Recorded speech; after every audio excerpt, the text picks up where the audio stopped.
Alright, what we're going to make is we're going to make a peach cobbler. We're going to call it Quarantine Peach Cobbler. Let's get a little music going while we're doing this here. Quarantine Peach Cobbler. Come on, push play. There we go. A little wailing in the background. Alright, well, we're going to make a peach cobbler. And I think one thing before I could leave the house growing up, Mama said I need to know how to cook and sweep the floor. So, been out of the house for a while now, so needless to say I can sweep the floor. Don't do it all the time, but I can sweep one, and I can cook. So, here we go. I'll show you my ingredients. A little Quarantine Peach Cobbler. Very first step we got is we're gonna heat our oven up to 350, and then we're going to take, and they say 1 stick of butter. You know what? You start cooking a lot, you just kind of guesstimate a little bit sometimes, but we're going to just give you kind of representation. Boom, and maybe a little bit of boom. All right, there's some butter, maybe a little bit more. This is quarantine. We can lose weight later. That's what I'm talking about. Put about that much. They said 1 stick, but we're gonna put about that much in there. We can, like I said, we can lose weight later. We're gonna take this and we're gonna put this in the oven, 350, while it's heating up. It's gonna melt that butter real good. Then we're gonna take our bowl. We're gonna set things aside here. We got some self-rising flour. We're gonna fill it up equal to 1 cup self-rising flour.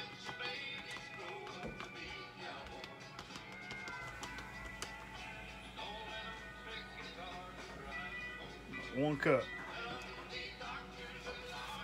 Then my own little twist on it, we're going to, instead of using sugar, regular granulated sugar, we're going to use brown sugar, which I say you don't need to do as much of it, but I still put a cup of it in there. I done made this once last week, just like I'm doing here, and it worked out better. Now sometimes you got to follow the recipe to the T and then kind of tweak it as you go, because you got to make it your own, you know? Don't always rely on the recipe. Do the recipe one time, see how it turns out, and then kind of mess with it and see if it turns out better or worse. If it turns out worse, don't do that again. Do something different. We're going to pop that up in there. All right. Now, we're going to add just a little pinch of salt. Just a little pinch of salt. And we're going to add about 5 pinches of, maybe 6 pinches of ground cinnamon. Okay.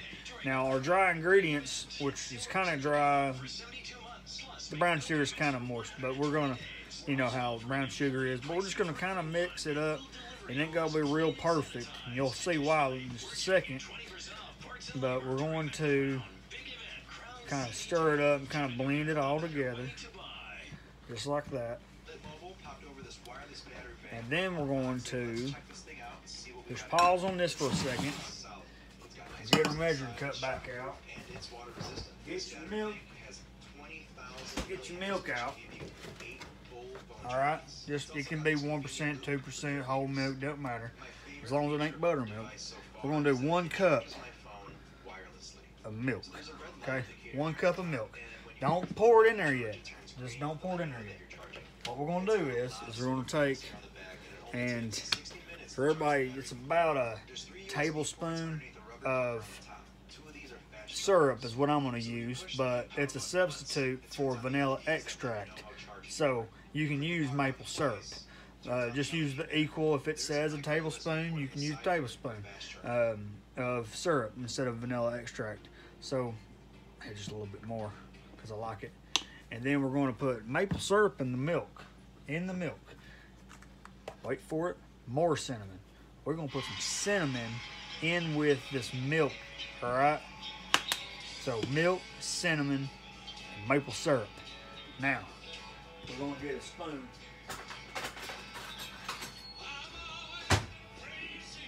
I'm gonna stir up the milk. Get all kind of stirred up. Now you're like, wait a minute, did he just do double maple syrup? Because you're thinking, isn't that how they make brown sugar? And you are right. But it worked last time and it was good.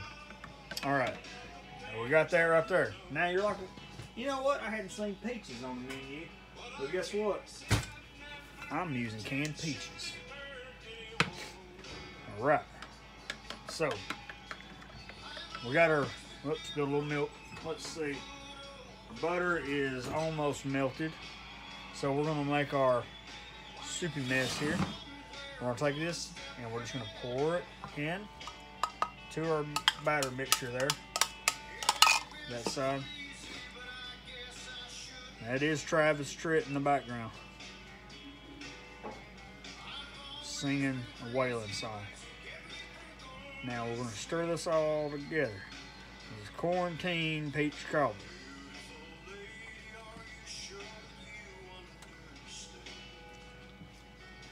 Hope y'all can hear my music. I'm gonna look back at this video and see, and I hope, because I got some good country music playing in the background. Let's see here. Now it's all right if it's a little lumpy.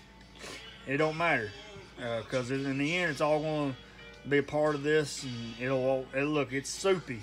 You're like, that don't look like crust. Wait for it. You're gonna love this. It doesn't turn out cake-like. It don't come out like pie. It's got a little bit of a bready middle, something like more like bread in the middle, but it's like a soggy, like chicken and dumplings in the middle, but softer than a dumpling. It's got like the softness to it, but then you got that hard crust on top. You got both worlds here. So if you don't like your peach cobbler a little too like pie, but then you don't like it like cake either, this is the happy medium. This is the perfect peach cobbler. Now we've made a couple other peach cobblers here at the house. We've made one from Diet Coke recipe, and that was a pretty good one. Maybe I'll do a video on that one. But this cobbler right here is hands down. I'll keep making this forever. This is my favorite. So I'm gonna put the milk back up. Well, we don't need the milk now, and we don't need the butter no more. So I'm gonna put the butter back up.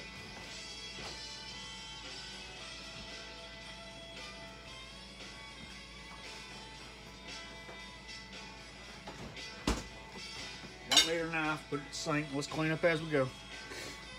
All right, let me wipe counter off a little bit.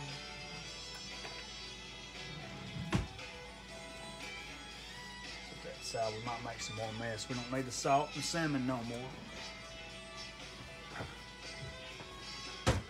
Don't need the syrup no more. Actually, you know what? We do need the cinnamon. One more time.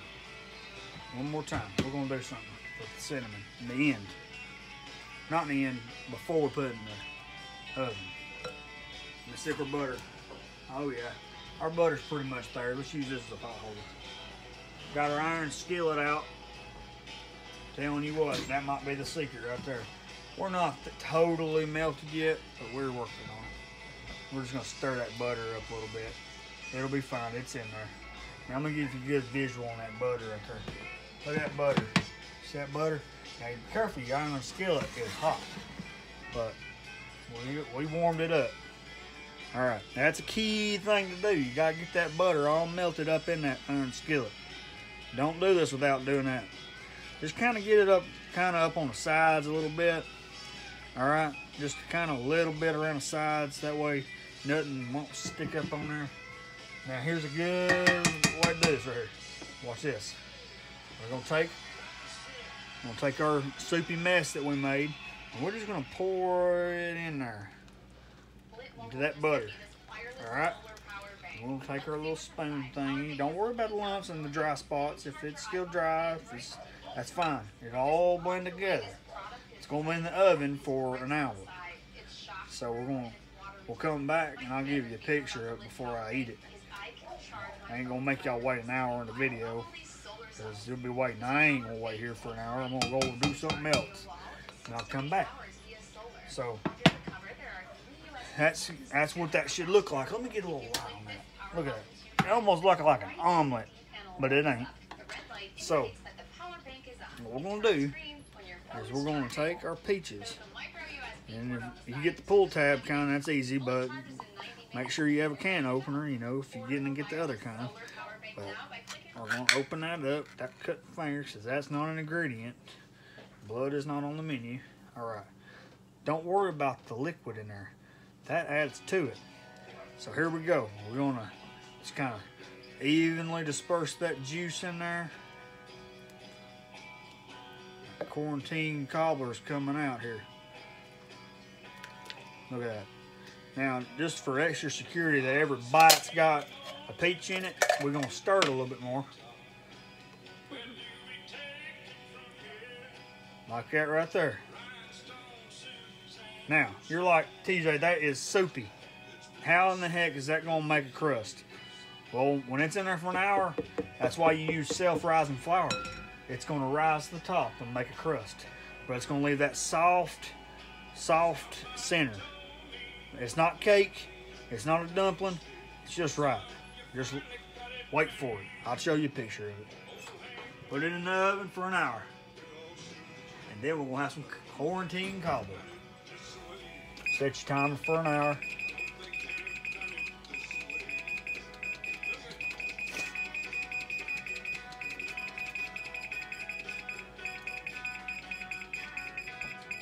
At 60 minutes.